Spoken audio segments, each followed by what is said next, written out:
就係佢哋人生嘅 GPS 嘅地圖，幫佢哋揾到自己本身嘅屬性係乜嘢，然後行緊嘅係咩路，幾時會轉去下一個彎路。每一個人都知道適當咁樣去做選擇呢，就係我呢一個行業最大嘅目標咯。Hello， 大家好，咁我就係塔羅何小姐啦。咁咧，其實我就係做咗咧塔羅占卜咧，已經係15年㗎啦。今年咧已經係第16年呢個年頭啦。咁除咗塔羅占卜之外咧，咁我亦都有做一啲星盤啦，同埋咧八字五行嘅一個命理嘅一個批算啦，同埋最主要咧就係幫一啲咧單身嘅朋友咧，幫佢哋睇下點樣從佢哋星盤啦同埋五行入邊咧可以揾到佢哋嘅真命天子或者真命天女，從而咧幫到佢哋咧可以脫單嘅。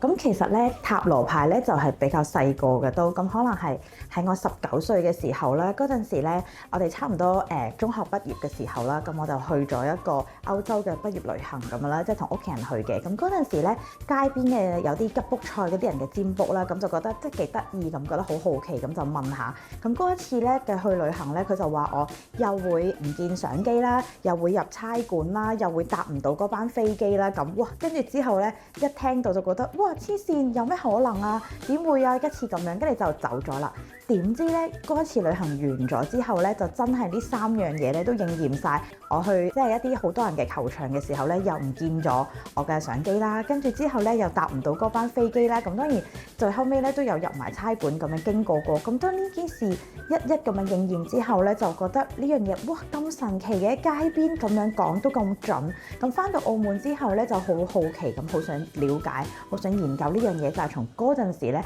就開始好瘋狂咁樣咧研究呢一個塔羅牌啦。咁去到大概用咗塔羅牌不斷咁樣幫人哋占卜啦、實戰啦、有經驗之後咧，就開始研究埋嗰個星盤啦，因為都係西方嘅嘢。跟住之後就開始了解啊，原來好多人啊個內心嘅性格係咁嘅喎，原來佢中意嘅男仔係咁樣，或者佢表達情緒嘅時候係呢一個狀態。咁我就會開始了解更多。跟住咧差唔多係要去到再過咗10年左右啦，就開始覺得西方嘅已經係了解咗好多之後，就向中方嗰邊咧繼續了解。好多人會講五行啊、八字啊，點樣去睇，即係從中方同西方一齊去睇同一個命、同一件事嘅睇法有啲咩唔一樣呢？咁就好想去了解咯。咁就慢慢就知道好多人以前算命嘅時候會聽到話啊，你幾時有個劫或者幾時破財，咁聽落咧好似就有啲驚啊，或者有啲唔開心咁，因為嗰啲字眼都比較即係恐嚇性啲嘅。咁所以其實我更加多嘅係因為恐懼而去了解咗之後，哦，原來其實唔係需要驚，而係要知道點樣解決、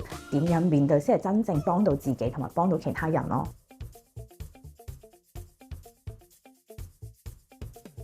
其實最主要咧，每一個嚟問問題嘅客人咧，其實佢哋第一係有佢哋嘅煩惱，同埋佢有佢哋嘅迷茫。咁第一個當下咧，其實係要感應翻佢自己嘅情緒，因為好多時候佢哋迷茫，但係佢哋未照顧好自己嘅感覺。未照顧點解我會有唔開心？點解我會諗唔明？咁我會幫佢哋梳理翻佢哋嘅情緒先，然後用第三身嘅角度，用佢哋嘅潛意識去睇，其實呢件事底層邏輯點解會咁樣？就算你同一個譬如好一個例子啦，啲人會話啊，我同我前度分開咗，我好唔開心啊，想一齊翻咁我會用翻一個塔羅嘅角度去幫佢睇，到底呢件事點解會形成？對方點樣諗？咁其實好多客人會覺得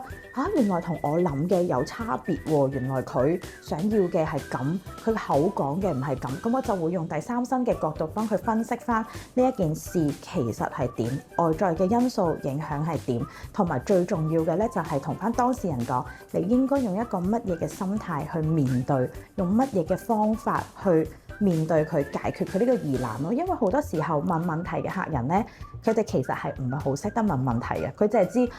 我唔開心咯，我想要嘅嘢得唔到咯，即係佢係好籠統嘅。咁我會慢慢幫佢梳理翻，引領住佢一步一步咁樣去解開呢個謎團。所以好多客人都話你幾實際喎。咁其實我話一定要係實際啦，因為你花時間嚟揾我，我就係幫你解決問題、解決疑問，就唔係純粹話俾個答案你就完啦。咁一定要俾埋方法你，俾埋行動你，俾埋幾個建議你，咁慢慢先可以解答到佢哋嘅謎團咯。咁所以我覺得呢個係最重要可以幫到佢哋嘅地方咯。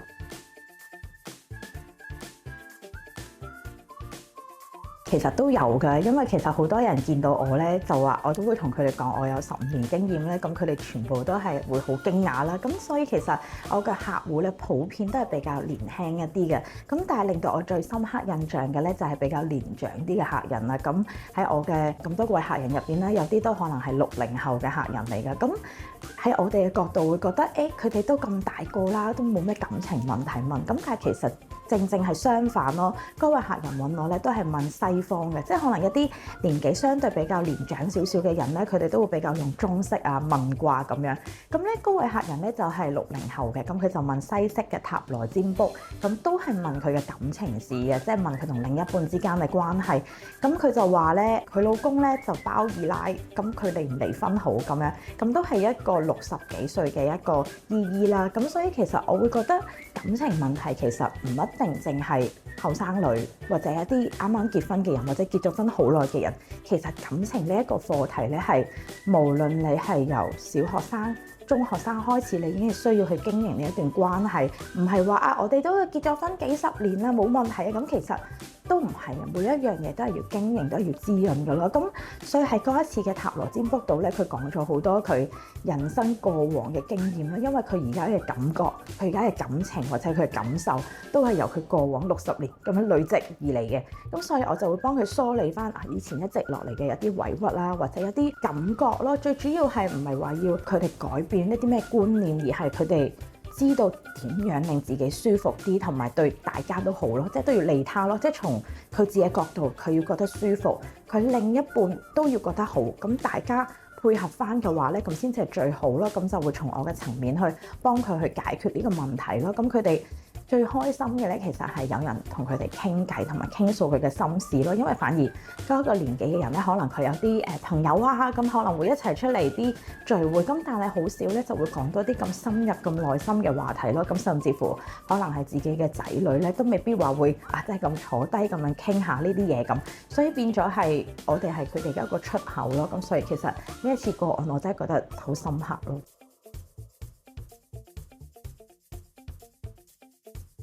咁其實咧，喺我哋學嘅呢個過程入邊，當然係好深入啦，好深入咁樣去講。咁但係同一般嘅客人去講咧，咁可能其實佢哋會唔明你講乜嘢。咁你就要簡單啲。通常我就會形容你條命咧，就其實係一架車出廠。你出廠可能係一架單車，可能係一架 Toyota， 亦都可能係一架私家車，可能係貨車，可能係一個名車、跑車。唔同嘅格局一出世咧，其實已經係定咗噶啦。咁但係好多人就會咁樣啊，咁但係你嘅運咧就係你要行嘅路啦，其實係好好嘅。有好多人我係一架跑車，但係佢行嘅路咧可能係沙漠，可能係一啲沼澤地，咁變咗其實佢條命好好，但係佢冇一個好嘅運俾佢展現才華，會變咗佢個人其實有少少鬱鬱不歡、懷才不遇咁樣嘅感覺咯。所以你嘅運就係你嘅路。咁即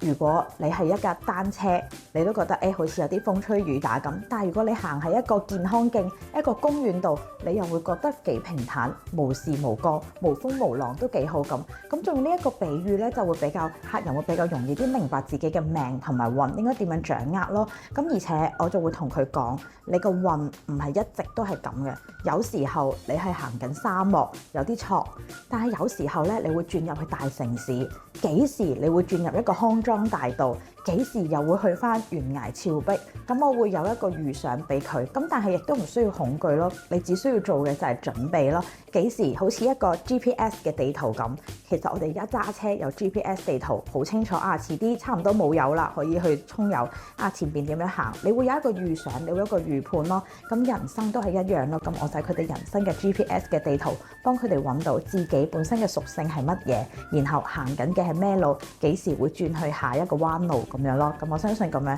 客戶就會明白多啲啦。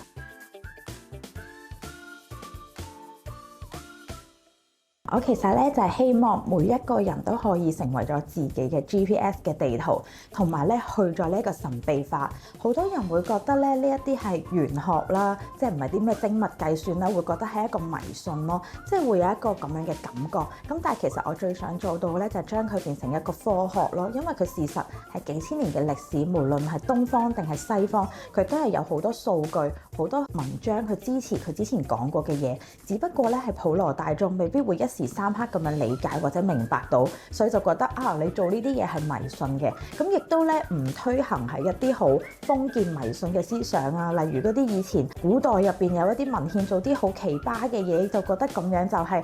可以有福啦，可以幫你祈福啊，咁嗰啲其實都係唔需要咯。嗰啲只係借助你嘅恐懼而去呃你錢啊，或者係呃你一個相信佢嘅一個感覺咯。更加想嘅就係每一個人都係科學咁去知道幾時應該做啲乜嘢，幾時進擊，幾時休息，幾時學習，同埋幾時可以去進擊咁樣去做呢件事賺錢。每一個人都知道適當咁樣去做選擇咧，就係我呢一個行業最大嘅目標咯。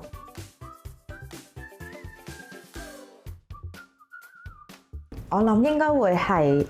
讓對的人早一點相遇，讓對的事早一點進行。因為最主要好多時候咧，占卜俾咗一個方向或者一個答案、一個結果，佢哋咧更加多嘅，我哋係會做一啲實際嘅建議同埋實際嘅行動咯。即係例如嗰個對象或者一個客人啦，佢係單身嘅，佢好想揾到一個合適嘅另一半。咁我哋咧都會同一啲中介公司啊，或者係脫單公司合作咧，俾一個平台佢哋直接介紹一啲適合佢哋嘅對象，從佢哋嘅八字啦、五行或者星盤去幫佢揾出一個啱佢哋匹配嘅一個對象，俾佢哋去見面啦，線下見面又好，線上傾偈都好，會直接介紹一啲對象俾佢哋傾偈，咁先係實際咁樣幫到佢哋咯。咁又或者有啲係家庭嘅，咁佢係事業上面求進步、求財運嘅話咧，咁我都會睇翻其實佢嘅命格適合咗啲咩類型嘅行業發揮得比較好嘅，咁可能我會有相關嘅同事啦，又或者唔同嘅機構嘅合作啊嘅老闆咧，咁就會引薦或者會推介俾佢哋咯。咁有好多客戶咧回饋翻嚟都會好多謝我哋，即係一個好真實嘅一個幫助咯，就唔係話今次服務完就下次算。因為其實